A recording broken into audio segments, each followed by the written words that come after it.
Hello, ladies and gentlemen, boys and girls, college football fans across the nation and around the world. And I do mean around the world because my co-pilot this week is coming to us live and large from the great state of Arizona. Am I right about that, Jeremy Birmingham, recruiting expert? You are. I'm in beautiful Chandler, Arizona on this Monday afternoon. By the time this airs, it's not a secret, but obviously Ohio State is landing a commitment on Monday night from five-star quarterback Dylan Raiola, the number one player in the class of 2024, and been out here a couple days to get to spend a little time with Dylan and his family and celebrate his commitment night with him at his church in Scottsdale, and that's what I'm doing here. So yeah, big recruiting win for Ryan Day and Corey Dennis once again as they continue to just absolutely dominate quarterback recruiting around the country. Dude, yeah, how big is it? Put this in a nutshell for us. I mean, you've already got C.J. Stroud sitting there. You've got Cal McCord. You've got Devin Brown, who was basically finished up in some rankings the number one quarterback, maybe the number one recruit from the class of 2022. And now you've got Raiola. Just don't call him late for the signing party. What kind of role is Ohio State on right now, man? How would you explain it in the quarterback realm? I wrote about it on Monday, but I mean, we people who've been around Ohio State football a while, it never really seemed like they were bad at recruiting quarterbacks. They always had a fairly good player at the position. I mean, Ohio State quarterback has won the Big Ten Player of the Year, I think, a 9 of the last 10 years or something like that. But yes. The difference in just the quarterback, the ceiling, the hierarchy at this juncture is just something that's completely different than what we've ever seen at Ohio State. I mean, if you just think about Quinn Ewers as originally in the class of 2022, if you take Quinn Ewers as the number one player in the country, and then you take Devin Brown as the number one player in the country, both a quarterback in the class of 2022, and then you have Dylan Raiola as the number one player in the country in the class of 2024, and that's three number one players in 3 years for Ohio State, all of them at quarterback, and none of those guys are choosing Ohio State because it's the easiest road to playing time or anything like that. It is an absolute testimonial for Ryan Day and what his development of quarterbacks, what the reputation is for him nationally, because these kids aren't doing it because they think they're coming to Ohio State to play as freshmen. They know that there's going to be a road to get there, and that says so much about how they view that opportunity. In other words, throw it and they will come. Is that what you're trying to say? Well, yeah, but you also have to have guys that can catch it, right? And the Buckeyes receiving core with Brian Hartline, the recruiting at the receiver position is in such good shape that it seems like just a situation that these guys realize that, hey, we have an opportunity to be a part of something really special and historic when it comes to the Ohio State offense, which seems to break records every single year. Hey, Jeremy, what is it like? I mean, I've told you, we've talked about this a little bit before when I've had you on my podcast, but isn't it cool being where they are? I mean, I've talked about where they're coming from. I mean, I made a little journey, an odyssey out to just see where C.J. Stroud threw the football in high school. You know what I mean? At Rancho Cucamonga High School the day before the Rose Bowl. And then the next day, he has the greatest passing game, in Ohio State history and one of the great passing games in bowl history. But isn't it cool to kind of be where they're from, to kind of get a sense of what these guys are all about? Yeah, what always strikes me, Tim, is, we in this business have almost an obligation to hyperbolize and to make, to sensationalize things. But at the end of the day, we're still talking about a 16-year-old kid in Dylan Raiola who, sure, he's grown up around football his entire life. His father played for the Detroit Lions for 14 years. And, I was talking to the family on Saturday. His next-door neighbor was Chris Osgood, a former Detroit Red Wings goaltender. Across the street lived Dre Bly, who was the cornerback and now the cornerback's coach in North Carolina. Yeah, talking about how he would hang out in his backyard playing catch with Calvin Johnson and Nate Burleson as a 7-year-old. He obviously has had a very unique opportunity in his life to learn the mentality of a professional athlete very early. But the reason he's decided to commit so early, when he could have drawn this out, this is a kid that has options all over the country.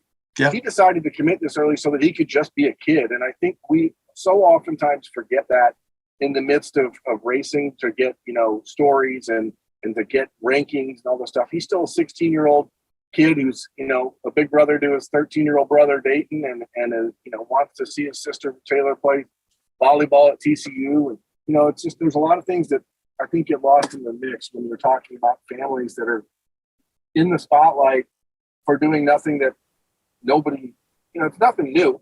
Kids have been playing football in America for a long time, but because the internet and the recruiting world has blown up so much, I mean, we spend so much time talking about these kids. 25 years ago, nobody was doing this, Yeah, exactly. I don't know though, man. When Art Schlichter signed with Ohio State way back in 78, that was a big deal, I mean, it was they're off and on. There have been some moments. It was a big deal on signing day. Yeah. But I don't know. It was a big chase. There was a big chase going on for him. You're right. But it was a big deal on signing day mainly. You're exactly right. But it wasn't a big deal, for 3 years ahead of time. Yeah. I don't think you were even born in 78. Were you, Burr? 78 is the year I was born. There you go, man. That just shows you. It puts it in perspective. Hey, real quickly though, with Raiola, was there any? I mean, what was the toughest competition do you think Ohio State faced in that pursuit? And when you boil it all down. Yeah, I think it was USC, just because what the family was really looking for was who was going to best develop Dylan to be an NFL quarterback. Yeah. And the belief around the country has been for a few years at this juncture that Ryan Day and Lincoln Riley are the preeminent quarterback trainers of any college coach in the country. And so ultimately, I think it came down to those two. I think the family would have preferred, if they could have, to maybe stay on the West Coast. They've been moving back and forth. They lived here in Arizona, where Dylan's mom, Yvonne, is from. Her family lives. And they went to, they were in Detroit, and then they lived in Burleson, Texas, where they moved so that they could watch Taylor play volleyball at TCU. And then they moved back to Arizona. And I think they would have loved to have the opportunity to just sort of settle in one region. But ultimately, it was the culture of Ohio State and the combination of factors, the relationships with Ryan Day and Corey Dennis, the way that Ohio State's entire coaching staff was seen by the Raiola family with their families and their kids and all the stuff around the program that, you've been around it a lot longer than I have, but even I've, in the last 11 years, you see there's a market change in just the personality and the vibe in the building when you see a bunch of, 7-year-olds running around, and Brian Hartline's kids and Ryan Day's kids everywhere, and the wives of all the coaches just hanging out. That sort of stuff is different. And I think for these people that football is not their God, so to speak. Yeah. And they're really looking for a complete, comprehensive experience that's going to teach him how to be a better football player, but also how to teach him how to grow up and how to be a man and how to be a husband. And those things are very important to the Raiola family. And ultimately that combination, that confluence of things was what brought them to Ohio State. Wow. It's funny. I've got kinfolks on my wife's side of the family from Burleson, Texas, man. It's amazing what a small world we live in, if you follow my drift there. But I wanted to ask you this. So what kind of NIL commitment did it take to get him, Jeremy?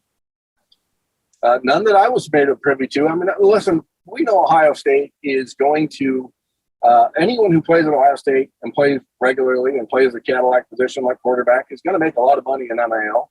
One of the things I think that makes the Dylan Raiola fit so good for Ohio State is that because his family does come from some success at this point, there is not a lot of pressure to provide something up front, which a lot of schools right now are trying to do. We'll see if the NCAA can actually crack down on that. Yeah, and figure out a way to stop it. I guess I'm skeptical because I don't see the NCAA having much in the way of any teeth in these matters right now. But Ohio State, and we've talked about this before, the players that they're choosing, the players they're going after, they're looking for guys that understand that this is a bigger picture. Any player, and I talked about this on the latest episode of Talking Stuff with Spencer and with Andrew, if there's a player in this country that is maybe the best football player in the country, but all name, image, and likeness, money is the most important thing to him, he is not going to go to Ohio State because Ohio State is not going to recruit using name, image, and likeness money as a tool. They are going to use it as a supplement on the back end and say, hey, once you're here, you can make a lot of money. I know from talking to Dylan Raiola on Saturday as we filmed his interview for the commitment edition of Terminology, but he knows how much money CJ Stroud has. I mean, these guys know, they talk, but that stuff, you got to earn it. And that is what that's the Ohio State mantra. That's the Ohio State motto. And the right kids for Ohio State are going to accept that and want that challenge. How wild is it out there now, Jeremy? You've got your ear to the ground on a lot of this stuff that's going on. I mean, not just for Lettermen Row, but on3.com. I mean, you're considered one of their elite dudes, follows recruiting. How wild is it getting from your vantage point? It's pretty reckless. I don't know that I want to say wild, because I think anyone who is objective saw this coming. Yeah. There is nothing about this that's surprising. I think what is interesting is that you see a very select group of schools that have had historical success in college football, that are maybe in a downtrend right now, that are using this opportunity to try and catapult themselves back into that upper echelon quickly. And I think that they're doing that because they know that there is going to be some regulation at some point. There is going to be some sort of restriction put on this stuff. And I think that window is small. And so you're seeing a lot of these schools that have had historical success, but have fallen off in recent times, are saying, hey, this is our opportunity to really catapult ourselves back into that conversation. And in doing so, I think that they're willing to cut a corner here or there. And I don't think it's a coincidence that Ohio State, Alabama, Clemson, et cetera, are not handling things in that manner. Like you said, Dylan Raiola is going to be a commitment for the 2024 class. Where do you see him really having room to grow? I mean, you've gotten to watch him play, or you've gotten to see video of him. I've watched a little bit of it and stuff. Where do you see him growing in the next year and a half? The real challenge for any quarterback is just being consistent. And that's, one thing that Raiola has in his favor is that he's 6'3", 210 pounds already. He's physically very well put together. This is a kid that is not going to be shocked by the weight, by the body changes he has to have when he gets to college. Yeah. His father, Dominic, was not just a 14-year NFL veteran, but also was a strength coach for the Lions after he retired. This is a guy that understands, what it takes to get yourself ready. I think one of the good things about what Dylan's doing by making this decision now is he takes off a little bit of the pressure of all the eyes that are going to be on him for the next 18 months. And I think in that time, you're just going to see a kid who wants to focus on getting better, making sure that the little things that maybe he hasn't learned in an educational setting, the footwork, things like that, he's advanced. I mean, there's no doubt about it. He's been around the right guys, aside from the fact that, he grew up being taught the quarterback position by Matthew Stafford in Detroit, and then worked with, John Kitna at Burleson, Texas, who was his coach there. Yep. Drew Stanton, who was a 13-year NFL veteran who played with, if you look at the guys that Drew Stanton played with in his career, Matthew Stafford, Andrew Luck, Tom Brady, this is a guy that is now his quarterback coach who played with his father at Detroit. He's the guy working with him out here in Arizona. He's going to get a lot of the proper education when it comes to being a quarterback. So the challenge for most of these kids is going to be the mentality, the mindset of how do you become a pro in your mind. And again, Raiola has that already in his favor. So it's about just consistency. This is a kid who everything that you want to check off the box is there. He's technically much further advanced than most high school sophomores are, physically much further advanced, mentally much stronger than most are.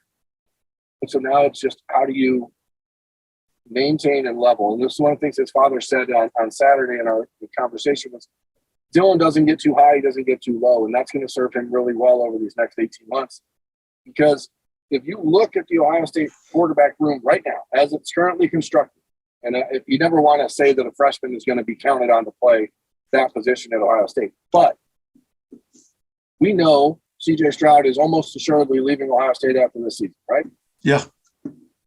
If Kyle McCord beats out Devin Brown next year, that will be Kyle McCord's redshirt sophomore year, and he will have the opportunity to play 1 year at Ohio State and go to the NFL. That's what that's the dream, right? Yeah. If he does that in the year of 2024, Devin Brown has potentially 1 year to play at Ohio State. There's going to be an opportunity for Dylan Raiola to play a lot of football early in his career. And so I think the real value in ending this now for him and his family is to put all of the hyperbole, all of the nonsense to bed and just focus on getting better, but also focus on being just Dylan Raiola, brother, son, that kind of stuff.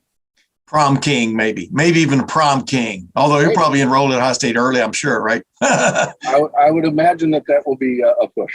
You can always go back for your prom. It's interesting though, what you just touched on, the quarterbacks, at least the ones Ohio State has been getting of late, they come in ahead of the game. I mean, not just physically, not just being able to play the position physically, but mentally. These guys are so much better equipped than they were even 10 years ago, right? I mean, it is amazing how advanced they are, isn't it? Well, the world of 7-on-7 football has certainly opened up a lot of that. These guys get a lot of reps that they never used to get. And in some ways, just technology makes it easier. Even stupid things like video games. If you're playing John Madden football all day long, you're learning route concepts. You're doing other stuff. I mean, these kids are constantly inundated with it. The internet allows them to watch whatever they want and to get an opportunity to really break down themselves versus other people.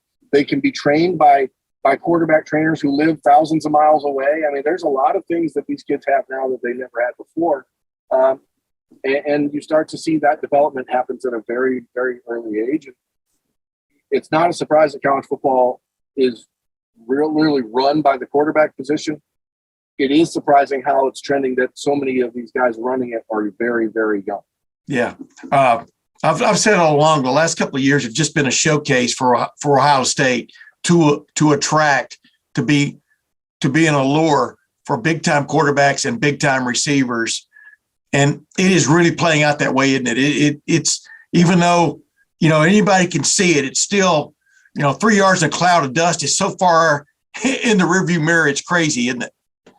It is, but it's also interesting to think about how these players recruit each other and how, I was sitting there on Saturday talking with Dylan, and he's talking about how he just had talked to CJ Stroud earlier in the day. I mean, once they start to build these relationships, these guys are learning from each other and they're gaining insight from one another. And so there's an obligation on his mind of, hey, I need to follow up what CJ does and make sure I'm doing it right.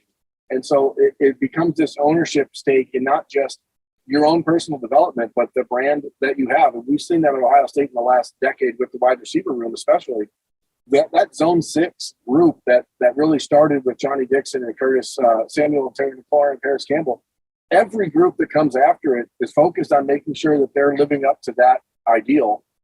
And that really sells itself now for Ohio State. They don't have to do that. What makes it fascinating is that when you add a player like Raiola this early, the number one player in the country, the number one quarterback, he is going to impact the class of 2023 and the class of 2024 because people want to play with the best player in the country. And that's, we saw it with Quinn Ewers. He was not a very vocal guy when it came to actively recruiting other players, but everyone knew who he was. Yeah. Dylan Raiola is not going to be a rah-rah, I'm going to go out on Twitter and tag everyone, hey, you're coming with me. But he is much more sociable and willing to do the behind-the-scenes recruiting stuff that Ohio State wants from that guy to do. And I think you're going to see a player that not just takes on, the face of the class of 2024, but he's going to be mentioned by a lot of these kids over this next few months in the class of 2023 as well. Hey, last couple of things for you, Jeremy. I appreciate you joining me, man, live from the road. It's a great thing. You can even co-pilot the Tim May podcast from Arizona.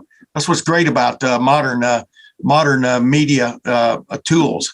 As we touched on earlier, the NCAA has basically gone, is basically trying to get a grip on things, as you referred to earlier and stuff. What is one thing you think they could do or make a rule about that they wouldn't be sued over, that would, because they're going to get sued, when they start going after some of these collectives? That's just obvious. But what is one thing right now, as you think about it, that's going on out there that they could get a grip on and maybe at least calm things down a little bit? Yeah, I mean, I wish I was smarter to be able to have a real good answer for that. But I mean, I think ultimately there has to be a way to control how, number one, these collectives should never be talking to high school players, period. Yeah. I know that this entire thing, that's one area where I would say they shouldn't be talking to high school players until a player is signed. If a player is signed and then they enroll 6 months later, that's fine. But I don't think that any high school player should be being talked to by agents. I mean, I just think it's a bad thing all in all for the sport. But, there has to be a limit, I think, on how much can be.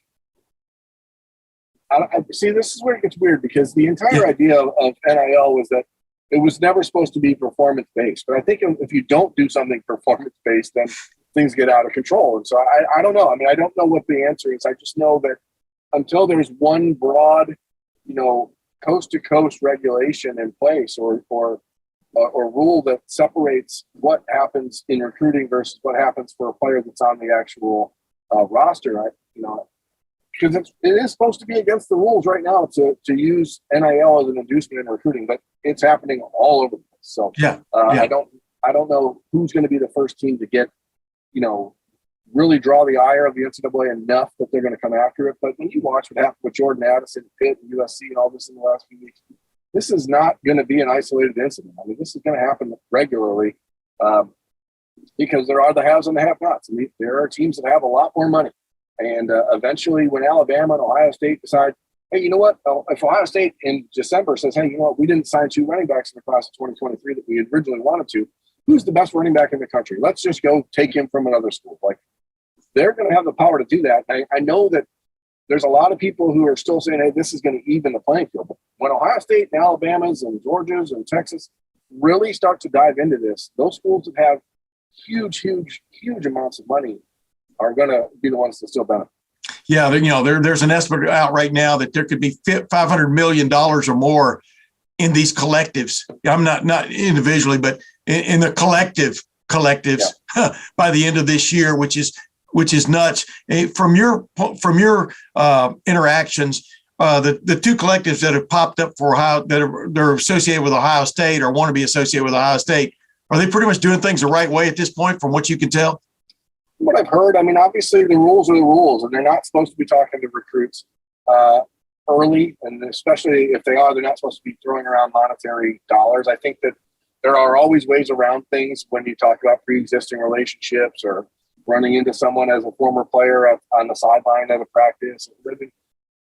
I know that Ohio State's intention is to, A, not be involved in the collectives, but B, make sure that the collectives are doing things the right way. Yeah. And so if they notice that something is happening, the Buckeyes administration is going to try to find out who's in charge of it and put a stop to it and make sure it's done the right way. Because again, and Ryan and I talked about this on Friday, there are no rules right now.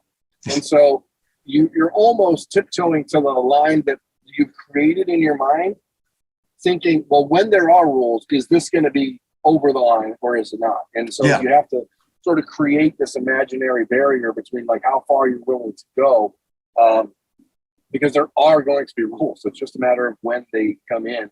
And the NCAA was already talking last week about the fact that they would potentially be retroactively punishing programs that have broken rules that don't currently exist. So how that works, I mean, I don't know. I think the Buckeyes' plan and goal is to be tentative, and it is to be, very, very reluctant to deep dive into this space.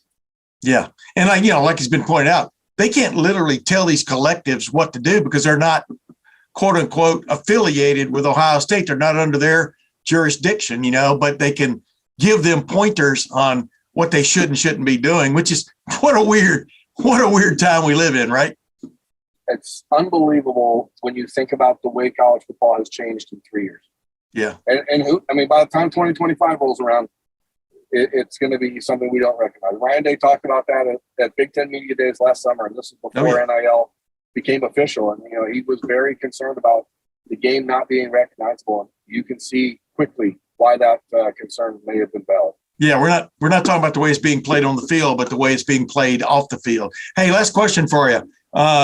You've been to Arizona many, many times. You actually lived in Arizona at one point, didn't you? I lived here for about a decade. Yeah. Yeah. Wonderful place. I guess that's more than 1 point. That's many points. What is the one thing when you make a road trip like you're on right now, that a place you have to go to eat in the greater Phoenix, Scottsdale Metroplex, for want of another term? What is that one place you always hit up and why? My guiltiest pleasure of fast food restaurants is Del Taco, which is a lot of people's mind is not good food. But when I moved to Arizona in 2003, the night that I got into town, I got in about 4 a.m. and the only place that was open was Del Taco. So Yeah. that's always been a place that's in my mind where I'm like, man, I want to go there. But other than that, there's a Papago Brewing Company. They make this Orange Blossom beer, which I absolutely love. And so Orange Blossom beer and Del Taco are sort of the sweet spot for me. I'm not a big In-N-Out guy. I'm not sure I understand the fascination with In-N-Out Burger. The fries are maybe the worst in all of burger restaurants in America. And Wow. the burgers are okay. I mean, it's not. Yeah. I can make a better one at home, I'm pretty sure. But is it worth waiting in line 30 minutes for? That's not fast food. They do a great job with service, though. I mean, they do a great job with that, and I understand why people like it from that perspective. But I don't think there's anything special about the food. But again, as I said, I like Del Taco, so there's nothing special about that either. Hey, real quick before we go, the many times I've been out, in your area there, covering the Fiesta Bowl, we almost always stayed at the Camelback Scottsdale, and 2 times in my bungalow, you could walk out on the balcony and pick an orange off a tree. You know what I mean? Yeah, that was surprising to me. When I moved out here in 2003, I was surprised at the number of citrus. Yeah. Because, growing up in Toledo, I always thought that you had to go to Florida for citrus, but apparently it's out here too. There was a street right next to the main road I lived on, which was just lined with citrus trees and orange trees. And I was like, I was surprised by that. So yeah, I was going to say, I love Arizona. I love this area. I was going to say, when you said the Orange Blossom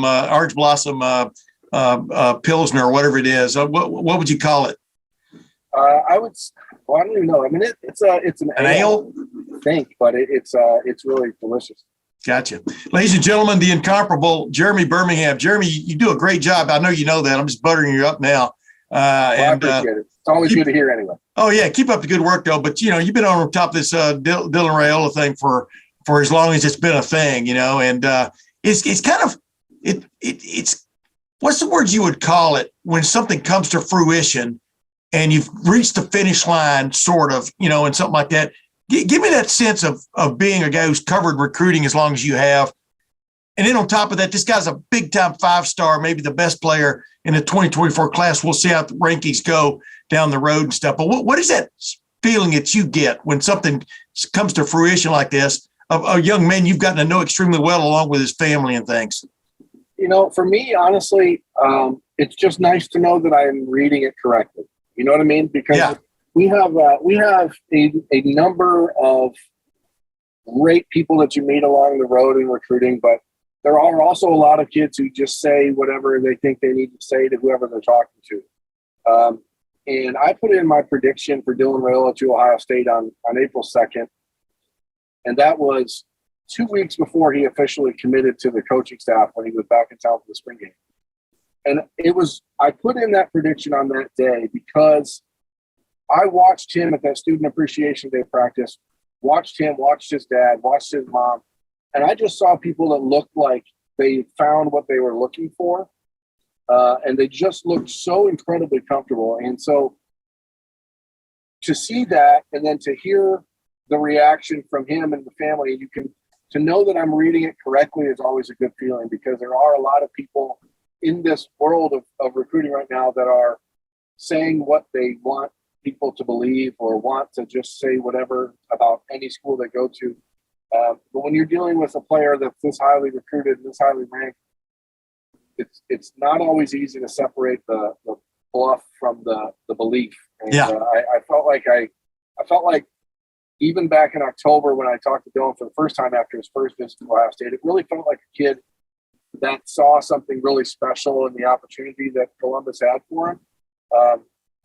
So then it's just about trying to be consistent.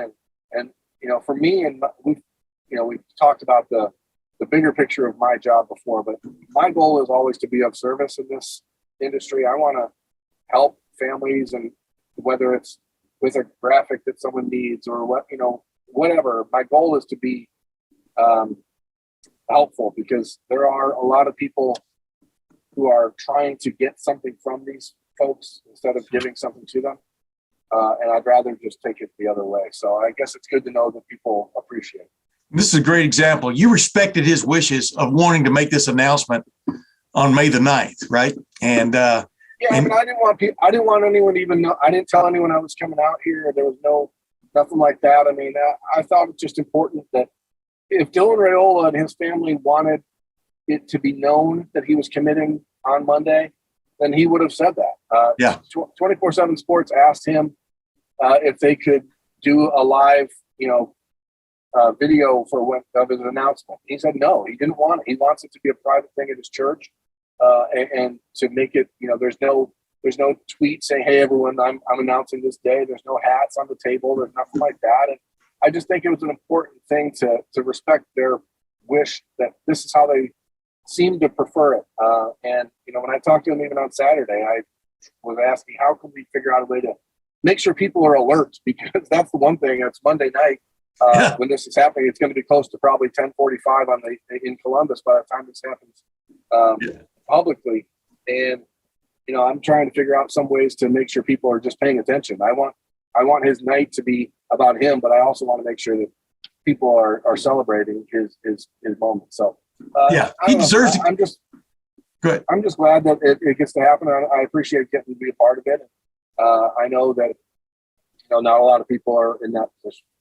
Yeah, he deserves to get his just due, though, as you pointed out, because this kid, man, keep your eye on this young man. Hey, Jeremy Birmingham, thanks for joining the Tim May podcast as my co-pilot, my man. Times they are changing, but you and I have known each other for quite a while, and I've always respected you, as you well know, and I appreciate your work, my man. I appreciate it, Tim. Thanks so much. Ladies and gentlemen, until next week, this is Tim May with the Tim May podcast. We'll see you then.